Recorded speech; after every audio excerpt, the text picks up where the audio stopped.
ధరణి లోపాలు అక్రమాలపై full focus చేసింది committee. అక్రమాల లిస్ట్ తయారీలో బిజీగా ఉన్నారు ధరణి కమిటీ. అక్రమాలపై శ్వేతపత్రం రిలీజ్ చేసేందుకు సర్కార్ కసరత్తు చేస్తోంది. ఇందులో మాజీ మంత్రులు, ఎమ్మెల్యేలు ఉన్నట్లు కమిటీ గుర్తించింది. 2014 కంటే ముందు ప్రభుత్వ భూదాన్, దేవాదాయ అసైన్డ్ భూములు ఎవరి పేరు మీద ఉన్నాయి, ఎన్ని ఎకరాలు అనే దానిపై ఆరా తీస్తున్నట్టు తెలుస్తోంది.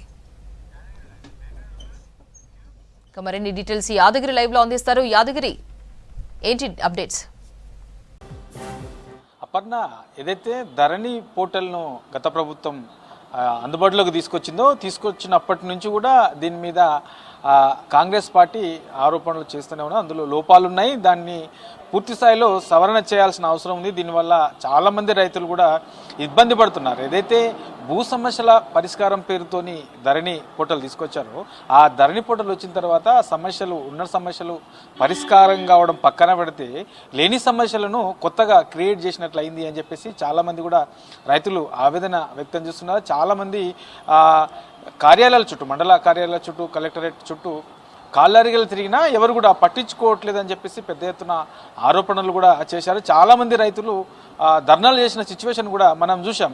అయితే కాంగ్రెస్ అధికారంలోకి వచ్చిన తర్వాత ఈ ధరణి పోర్టల్కి సంబంధించి, ధరణిలో ఉన్నటువంటి లోపాలకు సంబంధించి ఏదైతే నిషేధిత జాబితాలో ఉన్నటువంటి భూములను కబ్జాలు చేసిందనే దానికి సంబంధించి పూర్తి స్థాయిలో అసలు ఏం జరిగింది, ధరణి పోర్టల్ ఏంటి అనే దానిపైన పూర్తి స్థాయిలో ఓ కమిటీని వేశారు. ఆ కమిటీ దీనికి సంబంధించి అధ్యయనం మొదలుపెట్టింది. ఇప్పటికే పలువురు ఆ శాఖలకు సంబంధించి ఆ రిలేటెడ్ ఉన్నటువంటి డిపార్ట్మెంట్ల అధికారులతోని ధరణి కమిటీ సమావేశమైంది. ఆ తర్వాత కొంతమంది ఐఏఎస్ అధికారులు, జిల్లా కలెక్టర్లు ఈ భూ సమస్యల మీద అవగాహన ఉన్నటువంటి కలెక్టర్లతో కూడా ధరణి కమిటీ భేటీ అయింది.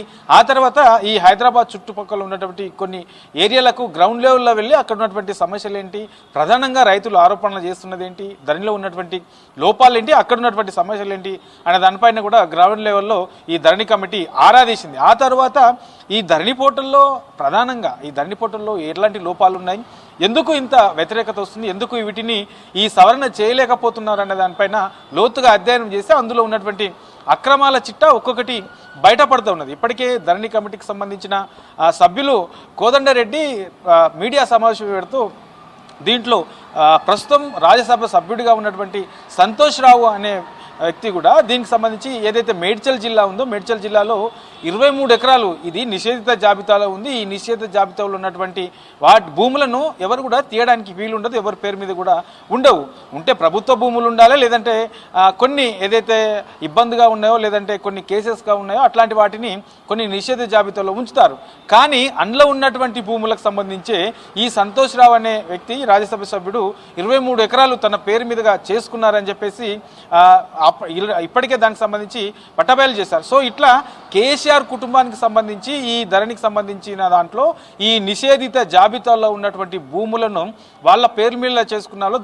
6 ఉన్నారని చెప్పేసి బయట అయితే చర్చ జరుగుతుంది. దీంతో పాటు గత ప్రభుత్వ హయాంలో ఉన్నటువంటి ఎమ్మెల్యేలు, తర్వాత మాజీ మంత్రి, అప్పుడు ఉన్నటువంటి మంత్రులు, అంటే ఇప్పుడు మాజీ మంత్రులు, తర్వాత మాజీ ఎమ్మెల్యేలు చాలామంది కూడా ఈ ధరణి పేరుతోని భూ కబ్జాలు చేశారు.